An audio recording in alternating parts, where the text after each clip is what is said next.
लपंडाव मालिकेच्या आजच्या भागामध्ये आपण पाहतो की इकडे मनस्विनी ही सखीला म्हणत असते, सखी खरं तर हा मदर्स डे वगैरे मला काही पटतच नाही गं. नाही म्हणजे आईसाठी एक दिवस असं काय असतं हे? अगं आई आपल्या मुलांसाठी जे काही करते ते तर तिचं कर्तव्य असतं ना. मग त्यावर सखी म्हणते, आई नाही गं, असं नाही आहे. आई आपल्या मुलांसाठी जे काही करते ना ते काही फक्त तिचं कर्तव्य नसतं गं. आई आपल्या मुलांसाठी जे करते त्यात तिचं प्रेम असतं ना. मग खरं बघायला गेलं तर मलासुद्धा असं काही म्हणजे वाटत नाही की एक दिवस खास करायला हवा म्हणून. पण तरीही जिथे रस्ता संपतो तिथे आई बोट धरते, जिथे अडथळा येतो तिथे आई सोबत देते, जिथे काहीच सुचेनासं होतं तिथे आई सगळं समजावते, जिथे आपण हरल्यासारखे होतो, एकटे पडतो तिथे आईच तर सावरायला असते. मग आता इतक्या मोठमोठ्या कवींनी आधीच आईबद्दल एवढं लिहून ठेवलं आहे की मला वेगळं असं काही तुला सांगायची किंवा बोलायची खरोखर गरज नाहीच आहे. पण तरीही आई ही आई असते हे मला माहिती आहे. गेली कित्येक वर्ष या दिवशी माझी आई माझ्याबरोबर असूनही नव्हती. पण आज माझी आई आहे, माझ्याबरोबर आहे. आणि आई ह्या गोष्टीचा ना मला खूप आनंद आहे आणि त्यामुळे हा आनंद मला साजरा करायचा आहे. बास आई, मला खूप खूप काही करायचं आहे गं तुझ्यासाठी, तुझ्यासोबत. त्याबरोबर हे ऐकून आता मनस्विनी म्हणते, हो गं, हो बाळा, कळतं आहे, मला सगळं कळतं आहे. त्यानंतर मग आता सखी ही मनस्विनीला मिठी मारते. आता सखीने मिठी मारल्याबरोबर मनातल्या मनात खरं तर मनस्विनी म्हणत असते, बाद झाली आता नाटकं, आता एकदाची प्रॉपर्टी माझ्या नावावर कर आणि हो मोकळी. तर दुसऱ्या बाजूला आता इकडे हे सगळं काही नंदा बघत असते. नंदा म्हणते, वा वा सखी वा, एकदम झाक बोललीस बघ. एवढं झाक बोललीस की नाही की एकदम, जर ही भाषणाची स्पर्धा असती की नाही तर पहिला नंबर तुझाच आला असता. त्यानंतर मग आता लगेच मीनाक्षी म्हणते, काय मग सखी, मदर्स डेचं आईला गिफ्ट काय देणार? त्यावर लगेचच आता उर्मिला म्हणते, सखी काय देणार गिफ्ट वहिनींना हे मला तर माहिती आहे, पण मी कशाला उगाच बोलू, पुन्हा तोंडावर पडेन. त्यापेक्षा सखी तूच सांग. सखी म्हणते, मी तर आईला काय गिफ्ट देणार आहे हे मी आधीच जाहीर केलं आहे, पण तरीही सगळ्यांना सांगते. आज जे आईचं आहे ते सगळं मी आईला परत करणार आहे. आई, हे संपूर्ण कामत एम्पायर मी तुला सोपवणार आहे. त्याबरोबर मग आता मनस्विनी ही म्हणते, खरंच? तर लगेच सखी म्हणते, हो, पण त्याआधी आई मला ना तुझं औक्षण करायचं आहे. मनस्विनी म्हणते, औक्षण? अगं हे सगळं कशासाठी सखी? नाही नको, म्हणजे या सर्व गोष्टींची खरंच काही गरज नाही आहे गं. त्याबरोबर सखी म्हणते, आई अशी कशी म्हणतेस गरज नाही आहे? गरज आहे, प्लीज नाही, नको ना म्हणूस, प्लीज. वेदू जा, औक्षणाचं तबक घेऊन ये. त्याबरोबर वेदू औक्षणाचं तबक घेऊन येते. त्यानंतर सखी मनस्विनीला बसवते आणि आता ती मनस्विनीचं औक्षण करायला लागते, हळदी कुंकू लावते. त्यानंतर आता जेव्हा सखी मनस्विनीवरती तांदूळ टाकते, फुलं टाकते आणि मग ती अंगठी फिरवायला, अंगठी ज्यावेळी हातात घेते तेव्हा लगेचच तिला कबीरची आठवण येते. जेव्हा ती त्याच्या वाढदिवसाच्या निमित्ताने त्याचं औक्षण करायला उभी होती तेव्हा तिला औक्षण कसं करतात हेच माहीत नव्हतं. तेव्हा ती कबीरला म्हणाली होती की मला नाही माहिती हे कसं करतात ते. तेव्हा तो म्हणाला होता, मी सांगतो तसं करा. आणि मग त्याने नजरेने सखीला खुणावलं की अंगठी फिरवा. सखीने ताटातच अंगठी फिरवली. मग कबीरने तिला सांगितलं, ताटात नाही, माझ्या भोवती अंगठी फिरवा. मग सखी अंगठी फिरवत होती तेव्हा ती उलटी फिरवत होती. कबीरने तिला सांगितलं, अशी नाही तशी फिरवा. मग सखीने तसं फिरवलं. आता इकडे मनस्विनी विचार करते, आता काय झालं, हिला अचानक ही अशी गप्प का उभी राहिली? आज कुठल्याही परिस्थितीत मी काहीच रिस्क नाही घेऊ शकत. आज सगळी प्रॉपर्टी माझ्या नावावर व्हायला हवी म्हणजे हवी, काही झालं तरी. त्याबरोबर मग आता सगळेच जण सखीकडे बघत असतात. मनस्विनी सखीला म्हणते, सखी काय झालं? मग सखी काही नाही म्हणते आणि मनस्विनीचं औक्षण पूर्ण करते.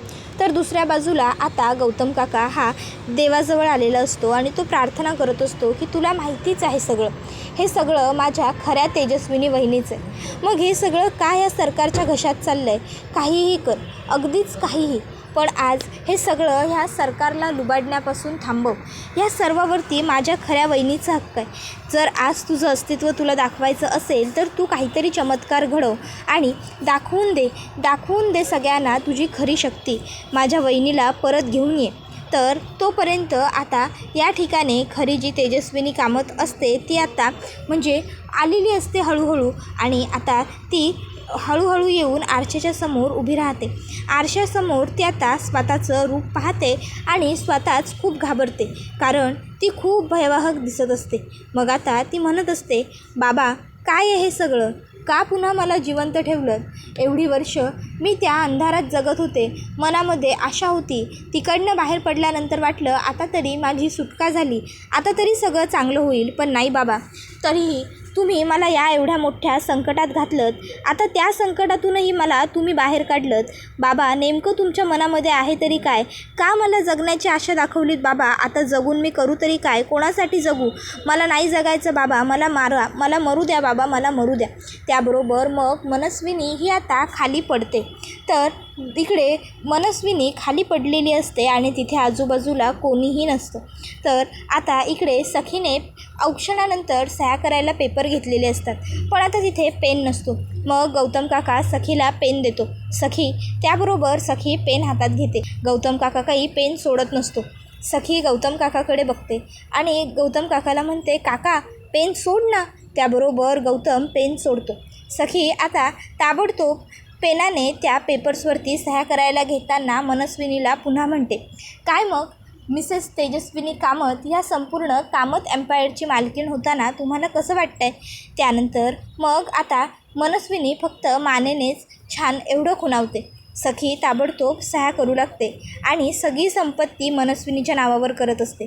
तर दुसऱ्या बाजूला इकडे आता चक्कर येऊन पडलेल्या तेजस्विनीला ती बाई बघते जिने तिचा जीव वाचवला होता, आणि ती बाई आता घाबरते. ती म्हणते, अरे देवा, हे काय झालं? आणि मग आता ती लगेचच तिकडे खाली बसते. तर इकडे सखी म्हणत असते, आई शेवटी जे तुझं होतं ते तुझ्यापाशीच आलं, हे घे. आणि मग आता हे ऐकून मनस्विनीला खूपच आनंद झालेला असतो. इतका आनंद तिला झालेला असतो की तिच्या डोळ्यातनं चक्क आनंदाश्रू वाहायला लागलेले असतात. आणि मग आता सखी ही तो पेपर्स आईच्या हातामध्ये देऊन टाकते. त्याबरोबर मग आता ते पेपर्स हातामध्ये घेऊन ती उभी असते. तर दुसऱ्या बाजूला इकडे तेजस्विनीला आता ती बाई उठवत असते. तिच्या लहान बाळाचे पाय तेजस्विनीच्याच अंगावरती लागत असतात आणि ते बाळ रडतही खूप असतं. तर इकडे आता सखी म्हणत असते, आई हे सगळं तुझंच आहे गं. तर इकडे तेजस्विनीला त्या बाळाचे पाय लागत असतात आणि आता बघता बघता तेजस्विनी जागी होते. इकडे मनस्विनी आता ते पेपर्स उघडते आणि स्वतः एकदा वाचून घेते. ती विचार करते, एवढी वर्ष जे हवं होतं ते फायनली मला मिळालं. तर इकडे आता तेजस्विनीचे हात त्या बाळापर्यंत पोहोचतात. तर ते बाळ आता तेजस्विनीचं बोट पकडतं. तर दुसऱ्या बाजूला इकडे मनस्विनी प्रॉपर्टी पेपर्सवरून हात फिरवत असते आणि म्हणत असते, फायनली मला इतक्या वर्षांपासून असलेली इच्छा पूर्ण झाली. आज मी या संपूर्ण प्रॉपर्टीची मालकीण झालेली आहे. आज हे सर्व माझं झालं आहे. आज मी या घरची मालकीण आहे, मालकीण. आज ती तेजस्विनी हरली आणि पुन्हा एकदा मी जिंकली. तर दुसऱ्या बाजूला आता किरण हा जानूला भेटायला आलेला असतो. आता तो जानूला म्हणते, अगं दे तो डब्बा दे, मी उचलतो. त्याबरोबर जानू म्हणते, हां मग मी उचलतो म्हणजे तूच उचलायला पाहिजे. आता तू समोर असताना एवढा जड दळणाचा डब्बा काय मी उचलायचा वे? त्याबरोबर आता लगेचच तो म्हणतो, अगं मग दे की. त्याबरोबर जानू म्हणते, हा घे. आणि लगेचच ती आता किरणच्या हातामध्ये दळणाचा डबा देते. डबा घेऊन किरण म्हणतो, अरे रे किती गरम डबा आहे हा जानू. त्याबरोबर मग जानू म्हणते, मग कशाला म्हणत होता मला दे म्हणून? गरम आहे किस तू. त्याबरोबर मग ती म्हणते, बरोबर चला आता उशीर व्हायला लागला आहे, निघूया बरोबर. त्याबरोबर किरण म्हणतो, अगं हो एवढी काय तुला घाई? एवढी कुठे जायची घाई आहे? त्याबरोबर मग आता तो म्हणतो, मला तर असं वाटतं आहे की मी तुला. त्याबरोबर आता ती म्हणते, काय मी तुला काय? त्यावर तो शब्द आवरत म्हणतो, गरम खूप होत आहे ना जानू. जानू म्हणते, होत आहे तर त्यात तू हे एवढे जड कपडे घालून आलाय, कशाला घातले एवढे कपडे जड? ती टाय खाली कर बरं, कर खाली. आणि मग ती किरणची टाय खाली करते. किरण म्हणतो, हो जानू आता मला जरा बरं वाटतंय, असं वाटतंय की तुला मिठी. त्याबरोबर जानू म्हणते, अरे बाबा, आपण रोडवर आहोत, त्याचं काही भान वगैरे आहे की नाही तुला? कुठेही कसा रे रोमॅन्स सुचतो तुला? त्याबरोबर मग तो म्हणत असतो, अगं जानू, आता मला, त्याबरोबर ती म्हणते, बास बास, काही बोलू नको, चल घरी, उशीर होतो. त्यावर तो म्हणतो, तुला एवढी घाई कसली आहे? काय सखीला भेटायला जायचं आहे की काय? आता सखीचं नाव काढताच जानूला सखीने तिच्याशी केलेलं भांडण आठवतं आणि जानूचं तोंड पडतं. जानू म्हणते, दे इकडे तो डबा, आणि मग तो डबा घेऊन ती चाललेली असते. त्यावेळी लगेचच किरण म्हणतो, ए जानू, थांब थांब थांब, काय झालं आहे? काय चाललं आहे तुझं? अशी का सखीचं नाव घेतल्यावर निघालीस? त्यावर जानू म्हणते, अरे त्या दिवशी ती सखी भांडली माझ्याशी. त्यावर हे ऐकून किरण म्हणतो, काय सखी तुझ्याशी भांडली? काय बोलतेस तू हे? आता किरणला हसू येत असतं. त्याबरोबर जानूला राग येतो आणि जानू त्याच्याकडे बघते. त्याबरोबर मग आता तो म्हणतो, म्हणजे सखी भांडली का तुझ्याशी? पण का? काय झालं काय नेमकं तुम्हाला दोघींना भांडायला? त्याबरोबर मग आता लगेचच जानू म्हणायला लागते, अगं अरे त्या बाईवरनं भांडण झालं आमचं. मी तिला म्हटलं की बाई, ह्या बाईला एवढा आई आई आई करतेस, पण एकदा खात्री जमा करून घे ना की नक्की हीच तुझी आई आहे का नाही. तर त्याच्यावरनं भडकली रे माझ्यावर, भांडली माझ्याबरोबर. मला सांग, मला काय फरक पडतो? त्याबरोबर मग आता किरण म्हणतो, हे बघ जानू, प्लीज शांत हो. अरे त्या सरकारने त्या सखीवरती अशी जादू केलेली आहे ना, अशी तिच्या डोळ्यावरती प्रेमाची पट्टी बांधली आहे ना, की त्यापुढे त्या सखीला काही दिसतच नाही आहे. त्याबरोबर जानू म्हणते, म्हणजे नेमकं केलं आहे काय तिने? त्याबरोबर मग आता लगेचच किरण सांगू लागतो की अगं त्या मनस्विनीने आहे ना पट्टी बांधलेली आहे डोळ्यांवरती त्या सखीच्या, त्यामुळे तिला काही कळत नाही आहे, काही दिसत नाही आहे. कळतं आहे का तुला? म्हणून म्हणतोय मी, तू ऐकून घे माझं.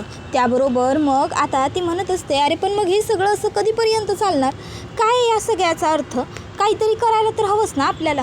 त्याबरोबर किरण म्हणतो, अगं हो, मग आम्ही ठरवलंच आहे की राघव काकांच्या पुण्यतिथीच्या निमित्तावर आम्ही त्या मनस्विनीचा पर्दाफाश करणार. त्यासाठी आम्हाला पुरावे गोळा करायचे. अजून तरी आमच्या हाती काही पुरावे लागलेले नाही आहेत. तुला काही सुचतं आहे का गं जानू? त्याबरोबर मग जानू आता विचार करते की काय बरं करता येऊ शकतं. आता किरणही इकडे विचार करत असतो की काय करता येऊ शकतं.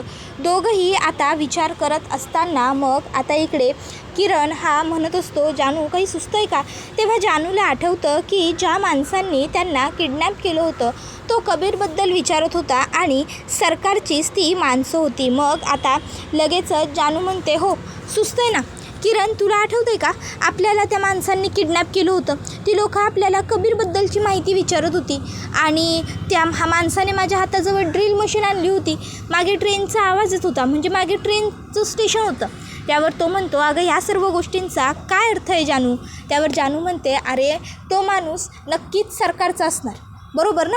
मग आपण त्या माणसापर्यंत पोहोचलो ना तर आपल्याला नक्कीच सरकारबद्दल काहीतरी गुपित समजू शकतं. म्हणून मला असं वाटतं की सध्या आहे ना, तू बाकी सर्व गोष्टी दे सोडून आणि त्या माणसाच्या मागे लाग. तू त्याला शोधून काढ. एकदा का तो माणूस सापडला की पुढच्या सर्व गोष्टी सोप्या होतील बघ किरण. आता किरणला हे म्हणणं पटलेलं असतं.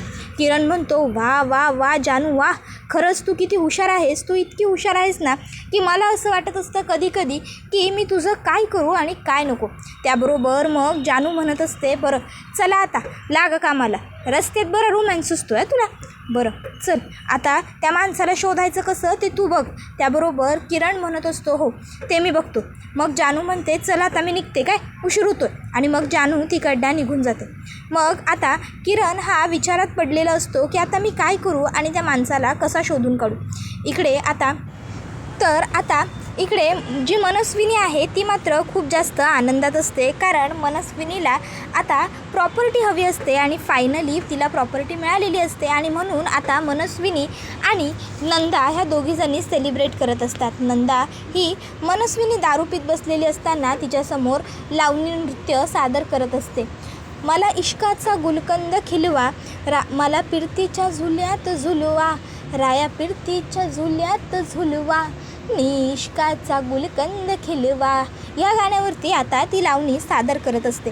तर आता हे सगळं मनस्विनी छान एन्जॉय करत असते. मनस्विनी बघत बसलेली असते आणि मग ती म्हणते, वा वा वा, वय एवढं झालं तुझं, एवढी म्हातारी झालीस, फळ सोडून इतकी वर्ष झाली, पण अदाकारी मात्र अजूनही तीच आहे. त्याबरोबर लगेचच आता मनस्विनीला ती म्हणू लागते, मग अदाकारी तर तीच असणार ना. शेवटी काय आहे ना, हे रक्तात असावं लागतं, रक्तात असतं ते येतच ना शेवटी. त्याबरोबर मग आता मनस्विनी ही म्हणत असते की बरोबर बरोबर. त्यानंतर मग आता लगेचच तिकडे ती ते पेपर्स हातात घेत म्हणत असते की अगदी खरं. त्यावर आता नंदा तिला म्हणते, आज लई खुश दिसतेस गं. त्यावर ती म्हणते, हो मग खुश तर असणारच ना. आफ्टर ऑल जर एवढ्या वर्षानंतर मी वाट पाहिलेली गोष्ट मला मिळाली आहे तर आनंद तर व्हायलाच हवा. त्याबरोबर मग आता लगेच इकडे नंदा मावशी म्हणू लागते की वा वा, आनंद जरा जास्तच ओसांडून वाहतोय तुझा काय. त्यावर मग मनस्विनी म्हणते, वाहणारच, व्हायलाच हवा. एवढी वर्ष मी या क्षणासाठी प्रतीक्षा करत होते, तब्बल 12 वर्ष. त्याबरोबर मग पुढे ती म्हणते, आता कुठे जाऊन हे सगळं वैभव माझ्या मुठीत आलं आहे. त्याबरोबर लगेच आता इकडे नंदा मावशी म्हणते, सगळं नाही, जरा तुझी मूठ सैल सोड, अर्ध वैभव आलं आहे तुझ्या हातात. त्याबरोबर आता पुढे ती सांगते, हे अर्धवैभव माझं आहे, माझं. त्यावर मग सरकार म्हणते, हो गं हो, माहिती आहे मला की हे अर्धवैभव तुझं आहे म्हणून, सगळं माहिती आहे हां मला. मी देईन की तुला, नाही कुठे म्हटलं आहे मी काही द्यायला, देईन, पण त्यासाठी तुला थांबावं लागेल. त्याबरोबर ती म्हणते, थांबावं लागेल, आता का थांबावं लागेल, आता मिळालं ना व तुला तुझं वाटेचं वैभव, मग मला माझी वाटणी मिळायलाच पाहिजे. लक्षात ठेव, मला फसवण्याचा इच्छा जरी तुझ्या मनामध्ये आला असला की नाही, तरी पण ते तुझ्यासाठी लई म्हणजे लई वाईट ठरेल नाही. कारण शेवटी तुझ्या मनात कुठली बी चुकीची गोष्ट आली तरी तिला यश काही मिळणार नाही आहे, लक्षात ठेवायचं. समजलं ना व. आता याच्या पुढं तू काय बी करू शकणार नाही आहेस, काहीच नाही. तुला माझं वैभव मला द्यावंच लागेल. त्याबरोबर मग आता मनस्विनी म्हणते, होय देईन की मी तुझं वैभव तुला देईन, पण त्यासाठी आधी वाट बघ, योग्य वेळ आली की मी तुला सगळं देईन, नक्की देईन. त्याबरोबर मग आता ती म्हणते, येळ आता कधीची येळ. त्यावर ती म्हणते, अगं आई असं काय करतेस, ऑलरेडी आता आपल्याला जे हवं आहे ते सगळं मिळालेलं तर आहे. आता जर मी माझं खरं रूप त्या सखीला दाखवलं तर सगळं आपल्या हातातून निष्ठायला येईल. म्हणून मला म्हणायचं आहे की आणखीन थोडा टाईम थांब. हे बघ आई, आपल्याला गोष्टी व्यवस्थित मार्गी लावायच्या आहेत. जर सावकाश हळूहळू खाल्लं ना तर दोघींनाही खाता येईल, नाहीतर एकीलाही मिळणार नाही. समजलं. त्यामुळे हॅव सम पेशन्स, थोडेसे पेशन्स बाळग. बघ तुला जे हवं आहे ते तुला मिळेल, नक्की मिळेल. समजतं आहे ना. त्याबरोबर मग आता इकडे लगेचच ती आई म्हणायला लागते की मिळायलाच हवं, मला मिळालं नाही तर कसं चालणार. त्याबरोबर मग आता पुढे इकडे ती म्हणायला लागते, तुझ्या बोलण्यात दम आहे बरं का. तशी लगेच आता इकडे मनस्विनी म्हणायला लागते, मग दम असल्याशिवाय तू माझं ऐकणार आहेस का. मग पुढे नंदा म्हणू लागते, पण जेव्हा त्या बिचाऱ्या सखीला समजेल ना की तू तिची फसवणूक केलेली आहेस म्हणून, तेव्हा तिला खूप मोठा धक्का बसेल. मग ती पोरगी तुझ्या विरोधात जाऊन काय पण करायला तयार होईल आणि ते मात्र मग आपल्यासाठी लई अवघड घडून बसणार आहे. समजायले ना. त्याबरोबर मग मनस्विनी म्हणत असते, माझ्या विरोधात जाऊन करेल तर काही तेव्हा ना जेव्हा ती जिवंत राहील. त्यावर मनस्विनीला नंदा मावशी म्हणते, म्हणजे नेमकं तुझ्या मनामध्ये आहे तरी काय. त्यावर मनस्विनी म्हणते, माझ्या मनामध्ये हेच आहे की काहीही झालं तरी उद्या सखीचा DN होणार. त्यानंतर मग मनस्विनी सखीला सांगते, सखी अगं राघवची फोटो फ्रेम बनवून आणायची आहे, तेवढी तू आणशील का, माझं एक काम करशील का. सखी म्हणते, आई अगं विचारतेस काय, सांग ना, नक्की जाईन मी. आणि मग सखी आता रस्त्याने गाडी घेऊन चाललेली असताना गाडीचे ब्रेक फेल असतात. सखी गाडी सुसाट घेऊन चाललेली असते, समोरची लोक पळत असतात आणि अचानक समोरून कबीरची बाईक येते आणि बाईक सखीच्या गाडीला धडकते आणि आता कबीरला मोठी दुखापत होते. सखी गाडीतून खाली उतरते आणि कबीरला बघते आणि लगेच तिकडे येते आणि म्हणत असते, कान्हा आणि आता कबीरला तिकडे बघून सखीला खूप मोठा धक्काच बसतो.